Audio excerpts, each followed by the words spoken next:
किसी न रो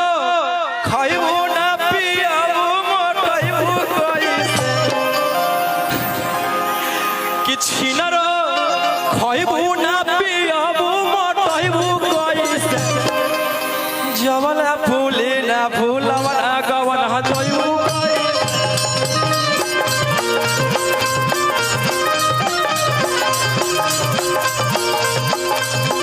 कि तू लाख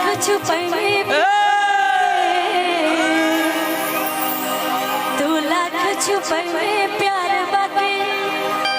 दुनिया के पता चल जाते रे छुप के चोरी मिले चुप के चोरी मिले मिल में तमाजा हम जानते हैं कि प्यार करते हैं आप बताते नहीं हैं लेकिन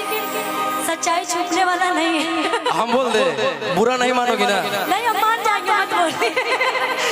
कि जोरे तोरा बहिनी के दिल जकरा के मन कर दे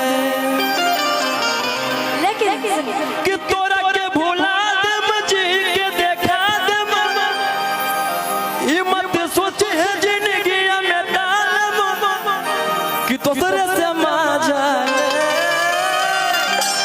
कि जोरे तोरा बहिनी के दिल दोसरे के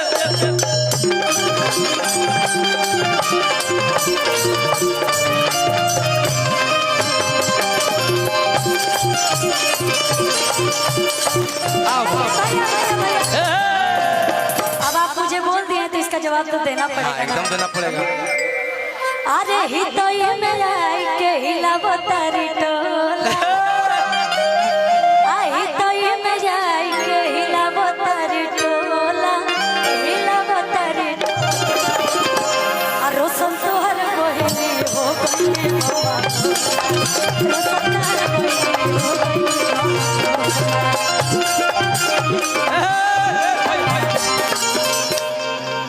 किसी न रो खाइबू ना पियाबू मोटाइबू कैसे किसी न रो खाइबू ना पियाबू मोटाइबू कैसे जवल फूले ना फूलवन गवन हजइबू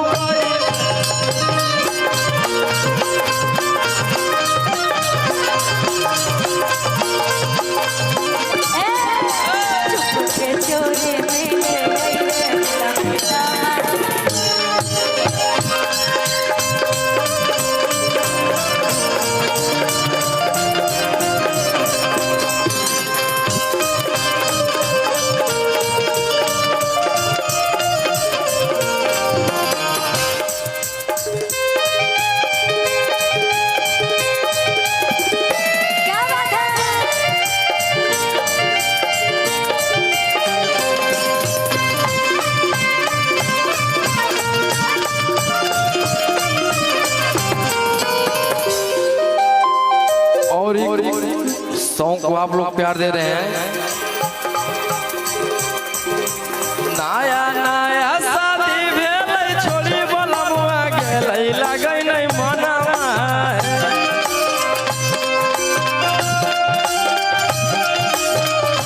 लगै नहीं मनवा भैया आप लोग के लिए गाना गा रहे हैं कि नया नया शादी भेल छोड़ी बोलमुआ गेलै कि नया नया शादी भेल छोड़ी बलमुआ गेल कि लागै नहीं मनवा है। ये गांव का नाम क्या है? गांव का नाम ये गांव का नाम क्या है? कि हम फूकिए चूल्हा कतरी सराय गाँव में कि पियावा पढ़ो है पटना है 500 का पुरस्कार लव यू ऐसा ही अच्छा मुटांग को भूटान को अच्छा भाई की तरफ से भाई का नाम बड़ी बढ़िया है पहले करवाइए कि हम फूकिए चूल्हा ससुरारिया में पियावा पढ़ो है